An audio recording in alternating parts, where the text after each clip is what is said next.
The Atlantic Ocean, cold, brutal, unforgiving. Beneath the waves, German U-boats stalked their prey. Erich Topp commanded these steel predators. He became a legend in the deadliest battle at sea, the Battle of the Atlantic. Britain's lifeline depended on convoys, always hunted by U-boats. Topp was a master of stealth, sinking dozens of ships. For his crew, he was more than a commander. He inspired loyalty and respect. Life aboard a U-boat meant weeks submerged, danger at every turn. Death was a constant companion. Topp faced it all, staring into the abyss. He emerged a hero to his nation. But was he a hero of war? The answer lies in the shadows beneath the waves. This is the story of Erich Topp.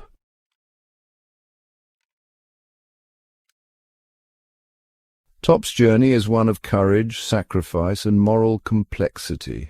In the depths, right and wrong often blurred. We'll explore his rise through the Kriegsmarine, the camaraderie and fear aboard a U-boat, and the controversies of his actions. Through Topp's eyes, we'll understand the U-boat war and its impact on World War II. After the war, Topp faced a new world and a new legacy. This is the story of a man who walked the line between bravery and brutality.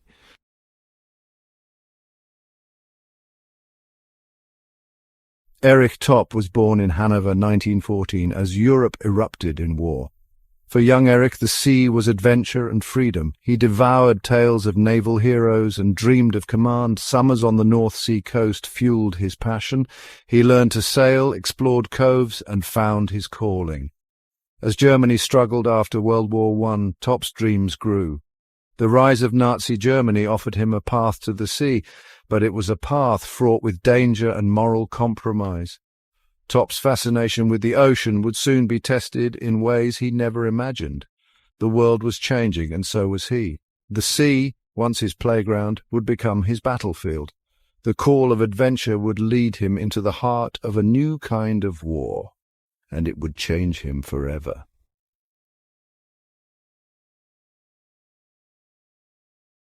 In 1930s Germany, nationalism surged and the Navy was reborn. For Topp, the Kriegsmarine was a chance to serve and fulfill his dreams. He joined in 1935, excelling in training and quickly rising through the ranks. Submarines became the focus of Germany's naval strategy. Topp was drawn to the challenge of U-boat warfare, a test of nerve and ingenuity. His decision to specialize in submarines would define his destiny. He would become one of the most successful commanders of World War II. But it would also lead him into a world of darkness and moral ambiguity. The line between duty and destruction was razor thin.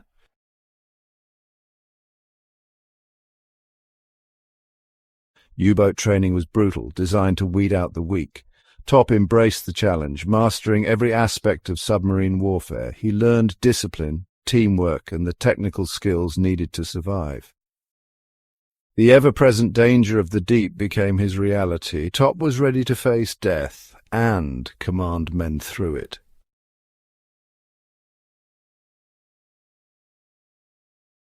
U-boat crews lived in darkness and danger. Topp thrived, combining technical skill with tactical brilliance. His first assignment aboard U-46 was a baptism by fire. The Battle of the Atlantic was a relentless struggle between hunter and prey.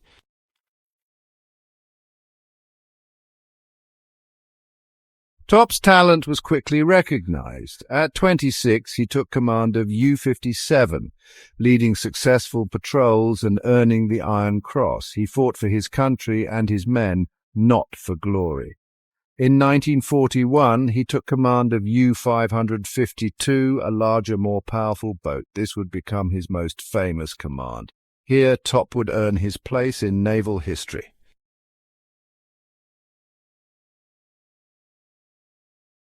U-552, the Red Devil boat, reflected Topp's aggressive spirit. His tactics were daring, sometimes reckless, but effective. Under his command, U-552 sank over 30 ships. Topp became a tonnage king, earning the Knight's Cross. His methods drew criticism, but his brilliance was undeniable. Even his enemies respected and feared him.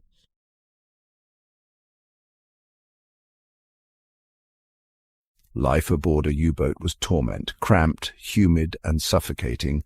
Food was monotonous, privacy non-existent, and the threat of death constant.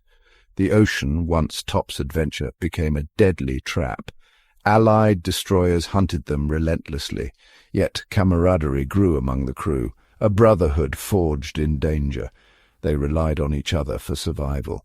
In this steel coffin, kinship was their only comfort.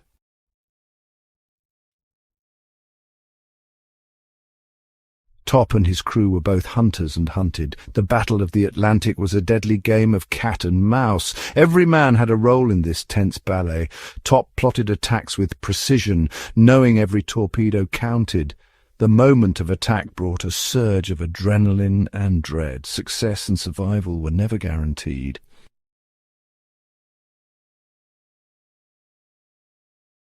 In 1941, U-552 stalked a convoy off Ireland in brutal weather. Topp risked a surface attack under cover of darkness. 2 torpedoes struck a tanker, igniting the sea. The victory was grim. Hundreds of civilians perished. The weight of innocent lives haunted Topp, but the war pressed on, and so did he. The shadows of war followed him ever closer.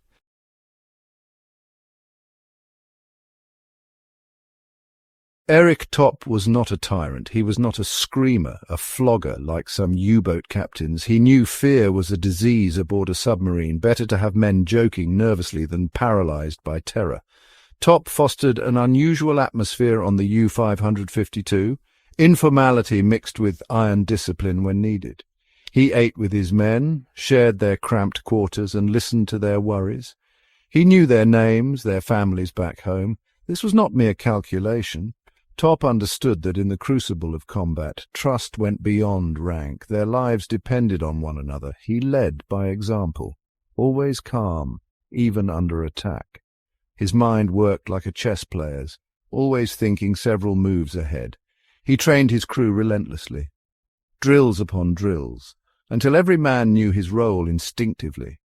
He demanded perfection, knowing that in the heat of battle, only instinct could save them. But there was a distance, too, a reserve in Topp's demeanour.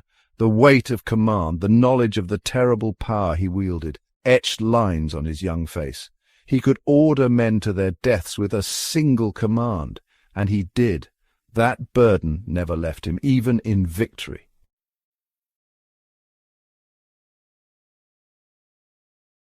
Most U-boats stuck to Karl Donitz's wolf-pack tactics, groups of submarines attacking convoys en masse. Topp, while not disobeying outright, was more of a lone wolf. He relied on stealth, cunning, and daring to achieve his aims. He favoured night attacks, using the cover of darkness to slip past escort vessels. He often waited until the last moment to fire his torpedoes, maximising their chances of hitting their targets. He was known for his skillful use of decoys, confusing enemy sonar and luring them away from his true position. One of Topp's signature moves was the surface attack. While most U-boat captains preferred the relative safety of attacking from below, Topp was not afraid to bring his boat up amidst an enemy convoy, using the element of surprise to unleash a devastating volley of torpedoes. This was a high-risk tactic, exposing the U-boat to enemy fire, but in Topp's hands it proved deadly effective. His success was not solely due to tactical brilliance. Topp possessed an almost intuitive understanding of the sea and the machines he commanded. He could coax incredible performance from his boats, pushing them to their very limits. He was a gambler, but a calculated one. He knew when to take risks and when to hold back.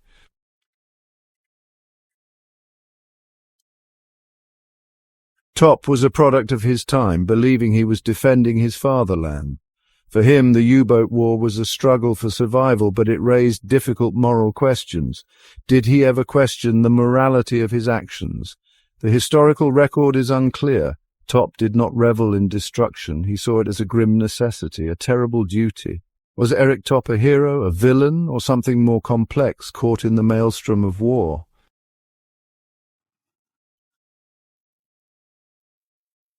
By 1943, the tide of the Battle of the Atlantic had turned. Allied power and new technology made U-boats the hunted. Erich Topp, though skilled, could not escape this new reality. He was promoted and honoured, but victories were fewer and losses mounted. Germany was losing the war. In 1945, Dönitz ordered all U-boats to surrender. For Topp, it was both a relief and a defeat. With a heavy heart, he gave the order to surface.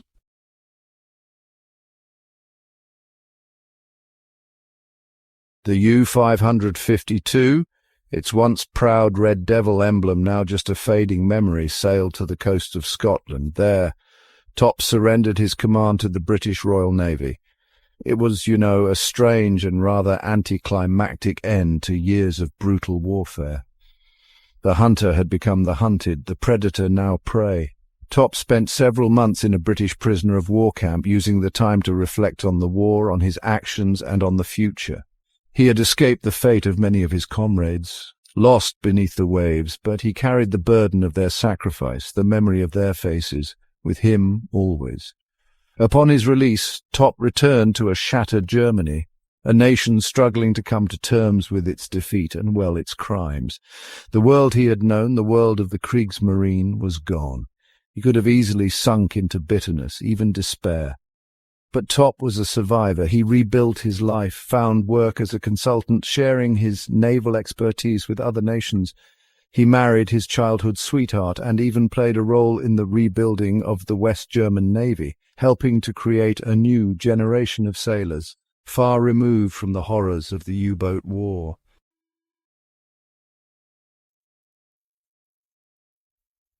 Erich Topp died in 2005 at the age of 91. He lived a long life, a testament to his resilience and his ability to adapt, but he never forgot the war. He never forgot the men he had led, both those who returned and those who slept beneath the waves. Topp remained a controversial figure. Some saw him as a war criminal, responsible for the deaths of innocent sailors. Others viewed him as a hero, a skilled commander who had fought bravely for his country. The truth, as always, lay somewhere in between. He wrote his memoirs, The Red Devil Boat, in which he recounted his wartime experiences. He spoke at naval conferences, sharing his knowledge of submarine warfare. He never shied away from his past, but he also never glorified it. He understood the terrible cost of war, both in terms of human life and in the scars it left on the soul. Topp's story is a reminder that war is not a game. It's a brutal, chaotic affair where the line between right and wrong can become, quite blurred. It's a reminder that even the most skilled, the most dedicated, can be caught up in the maelstrom, forced to make impossible choices. And it's a reminder that the consequences of those choices can last a lifetime.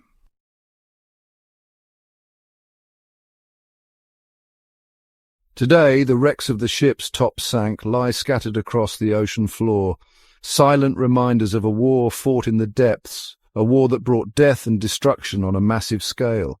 The U-boat war was a war of shadows, a war of stealth and cunning. And Erich Topp was, without doubt, one of its most successful practitioners. But Topp's legacy is more than just a list of ships sunk. He was a complex figure, a man who embodied both the bravery and the brutality of war. He was a skilled commander, a loyal comrade, and a man haunted by the things he had seen and done. His story challenges us to confront the moral complexities of war, to ask ourselves what we would have done in his place, and to grapple with the fact that even in the darkest of times there can be moments of humanity, compassion, and connection. Erich Topp's journey beneath the waves is a reminder of the enduring power of the sea, its ability to both sustain and destroy. It's a reminder of the courage and sacrifice of those who have sailed in harm's way. And it's a reminder that the ghosts of war continue to haunt us, even as we strive for peace.